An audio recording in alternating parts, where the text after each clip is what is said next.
السلام علیکم جی زه یم دین محمد مومن او دا وخت تاسو ګورئ پرایم ډیجیټل کهانی نن خیبر روډ ته ترانسپورت برادري راوتې ده خپل مطالباتو په حق کې چې کوم دی هغه ته احتجاج کوي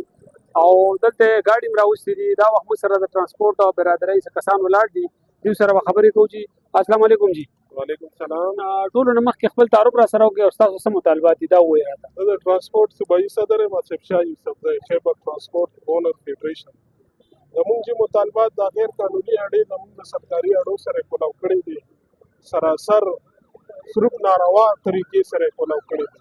زموږ وایو چې دا اړې دې موږ نه شفټ کړی شي 7 کیلومیټر کې قانون مطابق سرکاري اړې سره 7 کیلومیټر کې ته اړه نشي کولاو. دې اډو سره تاسو ته څه مشکلات دي یاره زموږ ته غټ مشکلات دي چې ترانسپورت لکه هغه بار ولاړ دی پرایویټ ترانسپورت چلوي موږ خپل سرکار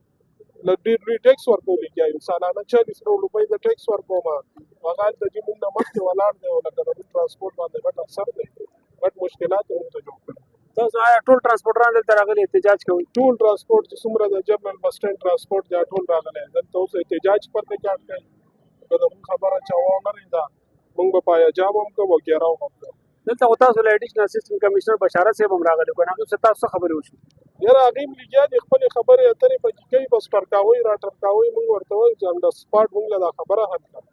دا خو ته موږ د 2 هفتو نه 3 هفتو نه موږ میټینګونه کوو کله سیفټي له ورځو کله کمشنر له ورځو یو تپاس کوي بل تپاس کوي موږ ورته چې اوس موږ دا خبره سپاټ ختمه کړه. دا غیر قانوني اډې څومره وخت نه جوړېږي دلته یاره جی د دې ډېر ټایم وشو د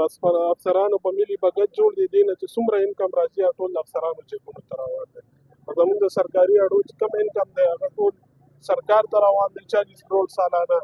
دې نه چې کوم انکم دی هغه ټول زموږ د افسرانو صاحبانو جیب ته دي.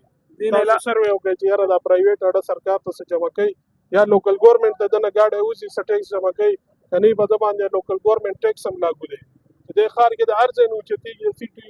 ډسټرکټ ګورنمنټ ټیکس په دې ادا کوي دی هغه ټیکس هم نه ادا کوي.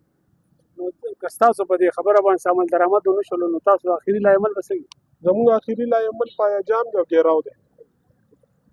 ډېره مهرباني دي څنګه چې تاسو د دې رول خبرې واورېدلې چې دوی دا وینا ده چې څومره غیر قانوني اډې دي دې ته دې د وجې موږ ته ډېره مشکلات دي او موږ حکومت ته چې کوم دی کروڑونو حساب سره چې ټیکس جمع کوو او دوی چې کوم دی هغه داسې نه کوي نو چې کوم بعضې افسران دي د هغې ملي بګه سره چې کوم دی دا اډې روانې دي نو د دوی دا وینا ده چې دې سره زموږ کاروبار کافي حد تک متاثر دی دا به چې زموږ د نن ویډیو آینده به د نوي ویډیو سره ستاسو په خدمت کې بیا حاضرېږو تر هغې پورې موږ اجازت راکوئ د الله په امان.